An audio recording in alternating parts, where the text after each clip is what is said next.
Assalamualaikum warahmatullahi wabarakatuh. Yang saya hormati Bapak Syarif Walili selaku dosen pengampu mata kuliah Filsafat Islam. Nama saya Muhammad Hadi Prasetyo dari program studi pendidikan agama Islam semester 5 Fakultas Agama Islam Universitas Islam Majapahit. Dalam video kali ini saya akan memenuhi ujian akhir semester yang telah diberikan oleh Bapak Syarif Walili, yaitu menjawab pertanyaan melalui video, yang mana Bapak Syarif Walili telah memberikan 3 pilihan pertanyaan pada setiap mahasiswa pendidikan agama Islam semester 5, dan saya memutuskan untuk menjawab soal nomor 3, di mana nomor 3 ini soalnya berbunyi, ada perbedaan penting antara kosmologi dan epistemologi Islam dan Barat ketika mengembangkan ilmu pengetahuan. Jelaskan apa perbedaan kosmologi dan epistemologi antara Islam dan juga Barat tersebut. Sebelum kita memasuki perbedaan kosmologi dan epistemologi antara Islam dan Barat, perlu kita mengetahui terlebih dahulu apa itu kosmologi dan epistemologi. Kosmologi sendiri merupakan ilmu yang membahas tentang terbentuknya alam semesta. Di sini terdapat perbedaan antara Barat dan juga Islam. Yang pertama, perbedaan antara Barat dan juga Islam. Barat ilmu kosmologinya itu hanya membicarakan tatanan fisik saja, sedangkan Islam itu tidak hanya membicarakan tentang tatanan fisik namun juga non fisik. Di dalam Islam, ilmu kosmologi itu didapatkan atau bersumber dari Al-Quran, sedangkan di Barat, ilmu kosmologi sendiri itu muncul karena proses penelitian alias melalui proses logika atau pemikiran. Di dalam sumber Islam sendiri atau sumber ilmu kosmologi terdapat beberapa ayat yang membicarakan tentang terbentuknya alam semesta, seperti salah satu contohnya di surat Al-Anbiya ayat 30 dan juga ayat 104.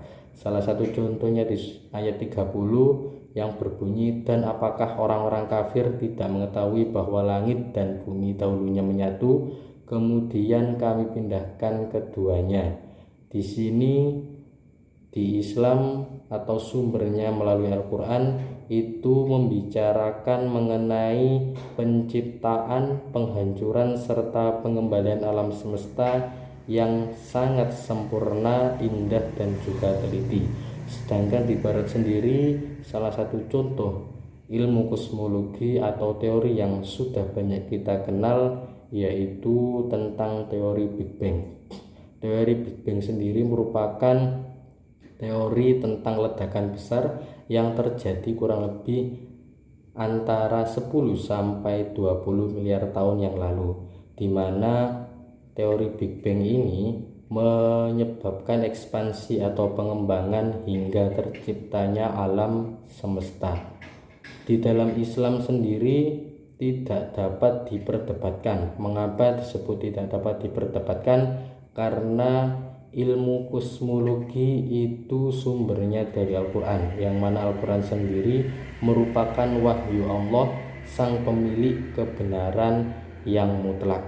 Sedangkan di Barat, ilmu kosmologinya itu menjelaskan tentang banyak teori, karena prosesnya itu melewati proses penelitian, yaitu tentang pemikiran atau logika tentang penciptaan atau terbentuknya alam semesta. Teori Big Bang sendiri yang mungkin banyak kita kenal sekarang, banyak orang yang percayai, namun tidak sedikit pula orang yang menolak akan teori Big Bang ini. Salah satu contohnya yaitu ahli fisika teoritis di Universitas of Lethbridge di Alberta, Kanada, yaitu Surya Das, menawarkan formulasi baru yang mana menyebutkan bahwa alam semesta mungkin tak pernah mengenal awal. Jika teori itu benar, mungkin pembentukan alam semesta itu tidak diawali dengan sebuah ledakan besar. Dalam hal ini adalah Big Bang. Di sini ada suatu penolakan tentang teori Big Bang. Ini adalah salah satu bentuk dari pemikiran yang bebas, di mana setiap orang itu berhak untuk menciptakan sebuah teori tanpa ada batas, layaknya seperti Islam, yang mana Islam terbatas akan teori yang ada di dalam Al-Quran. Yang kedua, mengenai epistemologi. Epistemologi secara hakikat itu adalah ilmu pengetahuan atau hakikat dari ilmu pengetahuan. Ada beberapa perbedaan pandangan mengenai epistemologi antara Islam dan juga Barat. Di dalam Islam sendiri, kerangka epistemologinya itu didasarkan pada otentitas wahyu. Sedangkan di Barat, epistemologinya itu hasil dari spekulasi-spekulasi filosofis yang berbasis indera dan juga akal. Sehingga di dalam Islam, epistemologinya itu konsep keilmuannya itu bersumber dari wahyu Allah Subhanahu wa taala. Dalam hal ini adalah Al-Qur'an dan juga hadis. Sedangkan di Barat sendiri, epistemologinya itu berbasis pada rumus logika, hipotesis dan juga verifikasi. Dalam hal ini yaitu proses berpikir dan juga proses penelitian.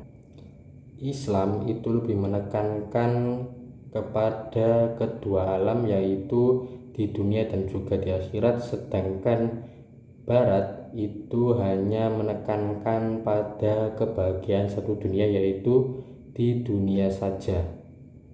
Dalam hal ini, di epistemologi Barat itu mereka mengembangkan keilmuannya untuk meneliti demi kemanfaatan selama di dunia, kemanfaatan para manusia. Sedangkan di Islam itu terdapat batas-batasan pengembangan ilmu tersebut, sehingga tidak menyalahi aturan Islam yang telah ada, yaitu di dalam Al-Quran dan juga hadis, karena di dalam Islam sendiri juga mempercayai akan akhirat.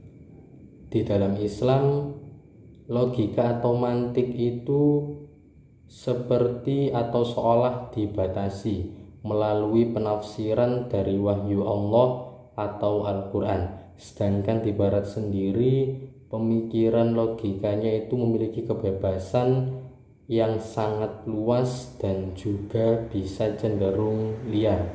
Jadi siapapun dapat berpikir atau menciptakan sesuatu. Di dalam Islam bisa dikatakan pencarian keilmuannya itu karena suatu pemberian, karena suatu wahyu, dan karena sudah disiapkan atau disediakan oleh Allah Subhanahu wa taala, yaitu berupa Al-Qur'an. Namun di Barat pencariannya itu untuk penemuan. Yang kedua yaitu tentang epistemologi. Epistemologi sendiri yaitu hakikat dari ilmu pengetahuan. Ada beberapa perbedaan pula antara Islam dan juga Barat, yang mana Barat itu hasil dari spekulasi-spekulasi filosofis yang berbasis indera dan logika. Sedangkan di dalam Islam sendiri, kerangka epistemologinya itu didasarkan pada otentitas wahyu.